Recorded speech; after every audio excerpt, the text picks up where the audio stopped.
I am presenting a curious case of teleportation of nucleus piece into the vitreous cavity.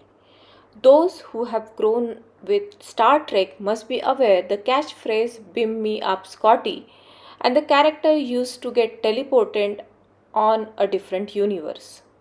It was a pretty usual case. Many of us do this at the spinal level. Everything was going well. I had a good rhexis, nothing untoward happened during phacoemulsification to engage any gray cells. And suddenly, during cortical aspiration, we see a small nucleus piece in vitreous cavity. Spinal reflexes fade away and gray cells start firing. So my first reaction is that there is posterior capsular rent which I missed and I have to go and find it. So I start injecting visco all over PC, tried to push, prod and poke the PC to find a rent.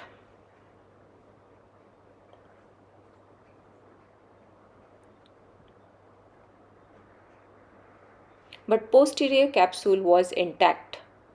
So next logical conclusion is that there might be some zonulopathy, some opening in the zonule somewhere which allowed nucleus piece to sneak out in the anterior vitreous. So I insert a capsular tension ring to buttress the zonular opening if there is any. So now I have a situation where there is an intact posterior capsule and a nucleus piece in the vitreous. So I have two options to manage. One, to do pars plana vitrectomy and remove the nucleus. And second, to perform a posterior capsulorhexis and do anterior vitrectomy. We chose second option since it is a topical case and nucleus piece is just behind the posterior capsule, thankfully not drop further into the vitreous yet.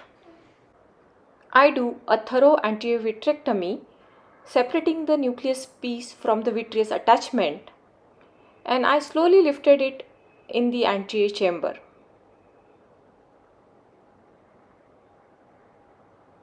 Then the nucleus piece is visco delivered through the main port.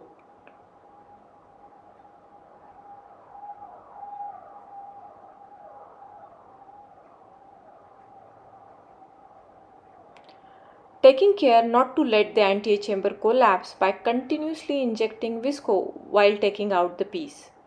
I implant a single piece lens in the back. It's a good idea to support the lens with second instrument if your posterior capsule is not intact.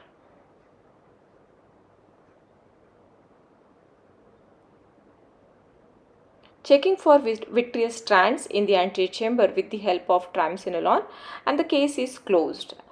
Patient had excellent vision on the first post-op day.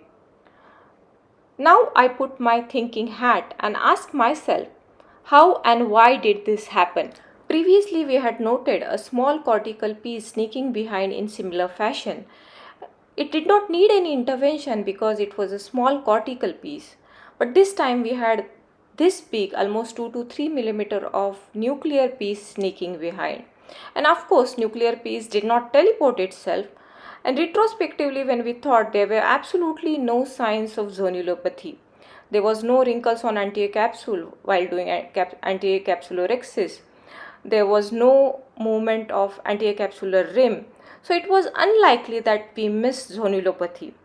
My phaco settings were normal, not very aggressive. So the last explanation could be that there might be some anatomical variation, some breach in the continuity of the zonules that could have led to this unusual complication. But I am still thinking. Thank you very much.